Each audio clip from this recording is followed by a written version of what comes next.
Perkenalkan, nama saya Rahel Siregar. Saya dari praktikan kelompok 1 Fitokimia Selasa. Di sini saya akan menjelaskan tentang daun basil atau selasi, kandungan ataupun manfaatnya.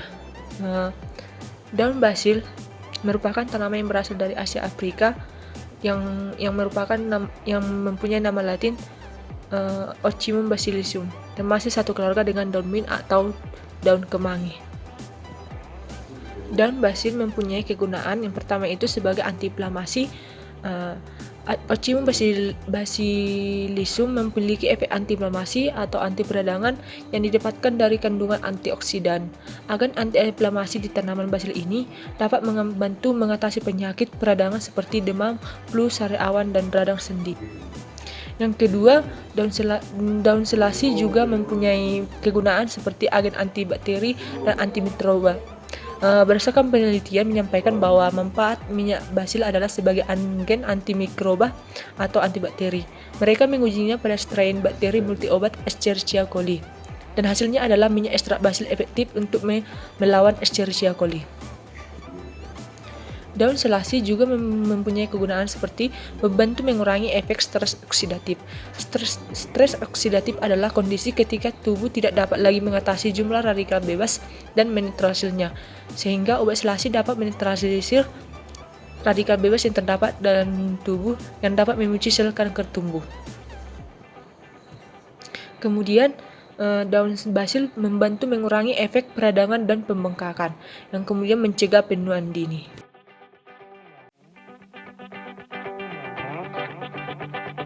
Perkenalkan, nama saya Wilson Lianto, NIM 171501116, kelas 6 Sains, kelompok 1 gelombang hari Selasa, Lab Fitokimia, Fakultas Farmasi, Universitas Sumatera Utara. Nah, pada pertemuan kali ini saya akan menjelaskan apa itu antosianin. Antosianin merupakan salah satu golongan senyawa kimia flavonoid yang dapat larut dalam pelarut polar serta dapat memberikan warna merah mirak, merah jambu, biru, ungu, oranye, serta warna hitam pada tumbuhan tingkat tinggi, seperti terdapat pada bunga, buah-buahan, biji-bijian, sayuran, dan umbi-umbian. Antosianin yang merupakan zat warna atau pigmen alami golongan flavonoid dengan 3 atom karbon yang diikat oleh sebuah atom oksigen untuk menghubungkan 2 cincin aromatik benzen atau C6H6 di dalam struktur utamanya. Antosianin berasal dari bahasa Yunani yang berarti bunga biru. Antosianin mempunyai karakteristik kerangka karbon C6C3C6 dengan struktur dasar antosianin adalah 2-fenil benzopyrrolium dari garam flavilium. Berikut adalah struktur dari antosianin. Secara kimia, antosianin merupakan turunan suatu struktur aromatik tunggal, yaitu cyanidin, di mana semua jenis antosianin mempunyai perbedaan yang didasarkan pada ikatan antara gugus R3 aksen dan gugus R5 aksen dengan cincin aromatik antosianin. Jenis-jenis antosianin antara lain pelargonidin, cyanidin, delfinidin, peonidin, petunidin, malvidin, dan masih banyak jenis-jenis antosianin lainnya. Sekarang saya akan menjelaskan efek dari antosianin. Beberapa riset atau penelitian menunjukkan bahwa antosianin dapat berfungsi sebagai antidiabetes, antihipoglikemik, antihipertensi, anti kanker, antioksidan, antiinflamasi, pencegah kemerosotan daya ingat dan kepikunan atau neuroprotektan, antimutagenik, anti katarak, anti artritis, anti infertilitas, antimikroba, anti aging, serta pencegah gangguan fungsi hati dan anti obesitas yang disebabkan oleh adanya proses oksidasi yang terjadi secara terus-menerus di dalam tubuh. Nah, selanjutnya saya akan membahas mengenai sumber-sumber antosianin. Keberadaan antosianin di alam paling melimpah dan paling banyak. Berdasarkan beberapa hasil studi yang dilakukan menunjukkan sumber antosianin terutama terdapat pada bahan alam, khususnya pada tanaman. Keberadaan antosianin pada tanaman terletak di dalam sel vakuola dari tanaman tersebut sendiri. sehingga kebanyakan antosianin ditemukan dan dapat diambil dari beberapa organ tanaman, seperti pada mahkota bunga, daun, buah, biji-bijian, hingga pada umbi-umbian.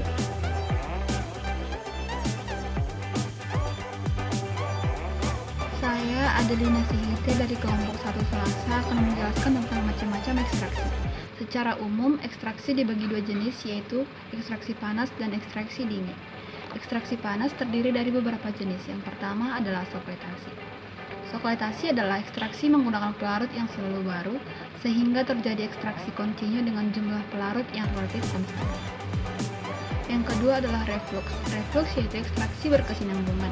Yang ketiga adalah digesti, yaitu maserasi kinetik atau dengan pengadukan kontinu pada suhu yang lebih tinggi dari suhu ruangan, yaitu secara umum dilakukan pada suhu 40-50 derajat Celcius.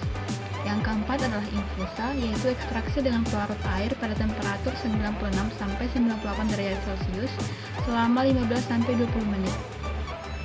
Yang kelima adalah dekokta, yaitu infusa pada waktu yang lebih lama. Yang keenam, destilasi uap, yaitu ekstraksi untuk senyawa yang menguap seperti minyak atsiri. Jenis ekstraksi yang kedua adalah ekstraksi dingin. Ekstraksi dingin dibagi atas dua jenis. Yang pertama adalah perkolasi.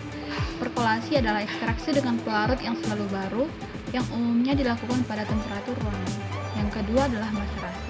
Maserasi adalah proses ekstraksi simplisia menggunakan pelarut dengan beberapa kali pengadukan pada suhu ruangan. Prosedurnya dilakukan dengan merendam simplisia dalam pelarut yang sesuai dengan wadah yang tertutup. Pengadukan dilakukan untuk meningkatkan kecepatan ekstraksi. Kelemahan dari maserasi adalah prosesnya membutuhkan waktu yang cukup lama.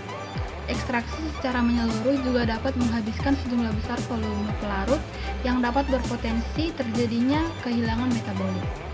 Beberapa senyawa juga tidak terekstraksi secara efisien jika kurang terlarut pada suhu kamar.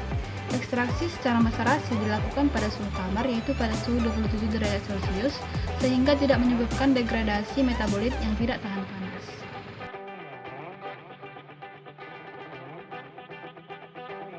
Perkenalkan, nama saya Jelita Berliankoa Sinta dengan NIM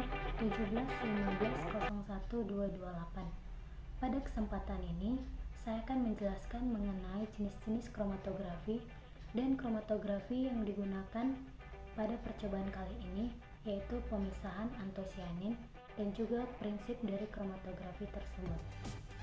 Pertama-tama, jenis-jenis kromatografi, yaitu 1.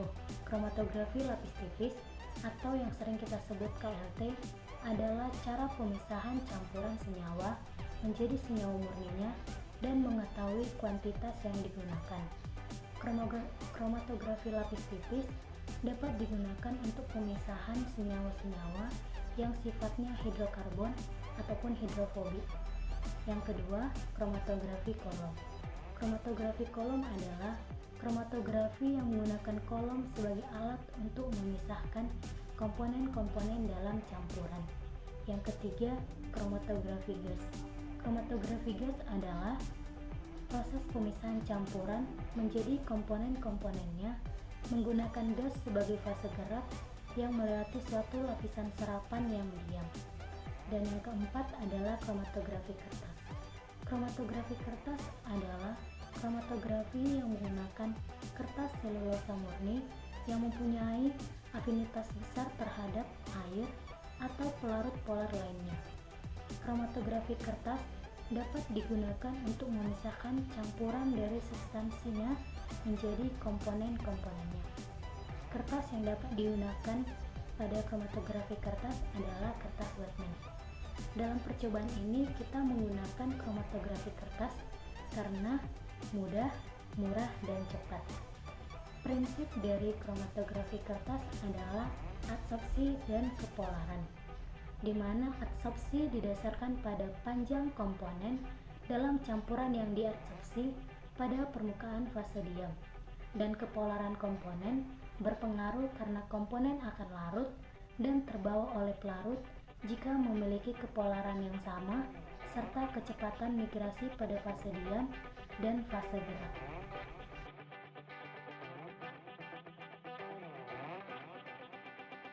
Nama saya Rahelin Julia Ginting dengan NIM 171501216, praktikan hari Selasa kelompok 1 Lab Fitokimia Fakultas Farmasi Universitas Sumatera Utara. Akan menjelaskan tentang fungsi penambahan bahan. Bahan yang pertama kali digunakan adalah HCl 1%. HCl 1% berfungsi sebagai pelarut organik untuk melarutkan senyawa antosianin pada korola bunga, yang nantinya akan berfungsi saat proses elusi. Kemudian ada fase gerak. Fase gerak dibagi menjadi fase mobil dan juga fase stasioner. Fase mobil adalah fase yang mengalir pada kertas yang mengandung suatu zat. Dan fase stasioner adalah fase yang terikat pada kertas karena mempunyai afinitas yang tinggi terhadap kertas. Pada percobaan kali ini terdapat 3 fase gerak. Fase gerak yang pertama adalah HCl 1%, di mana cara membuatnya adalah dengan mencampurkan HCl pekat 1 mili yang diadkan dengan Aquades 10 mili. HCl pekat 1 mili berfungsi sebagai fase mobil dan juga Aquades berfungsi sebagai fase stasioner.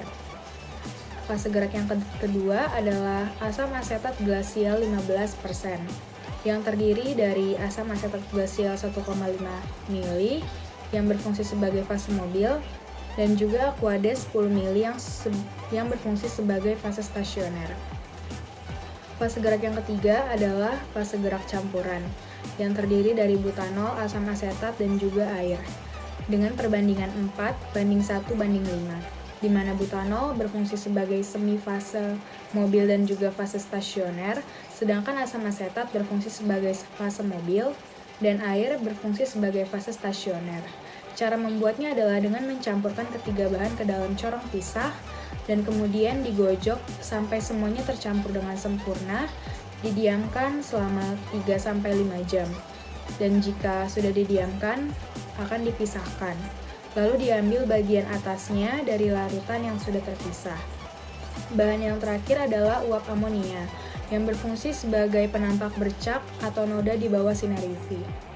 Kemudian, untuk fase diamnya, pada praktikum kali ini kita menggunakan kertas Whatman nomor 1 yang berfungsi sebagai tempat melekatnya suatu senyawa berdasarkan afinitasnya terhadap pelarut dan juga kertas.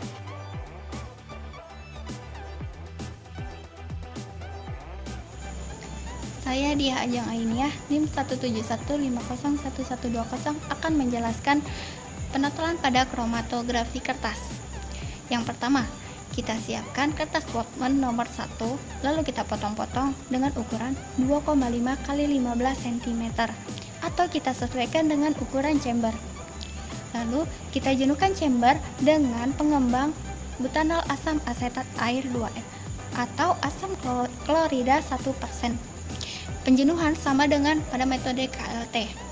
Lalu kita totolkan filtrat pada kertas saring Whatman hingga jenuh di tengah kertas. Titik penotolan 3 cm pada tepi bawah dan 1 cm pada tepi atas. Bila ada pembanding, maka ditotolkan pembanding di samping titik filtrat dengan jarak kurang lebih 1 cm. Setelah ditotolkan, lalu kita diamkan kurang lebih 15 menit. Setelah itu, kita masukkan ke dalam chamber yang telah kita jenuhkan tadi. Lalu kita diamkan hingga merambat pada batas pengembangan. Setelah itu, kita angkat dan kita keringkan. Lalu, kita catat warna dan harga RF. Lalu dibandingkan filtrat yang ditotolkan dengan pembanding.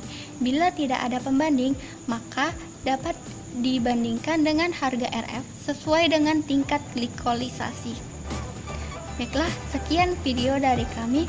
Kurang lebihnya kami mohon maaf. Terima kasih.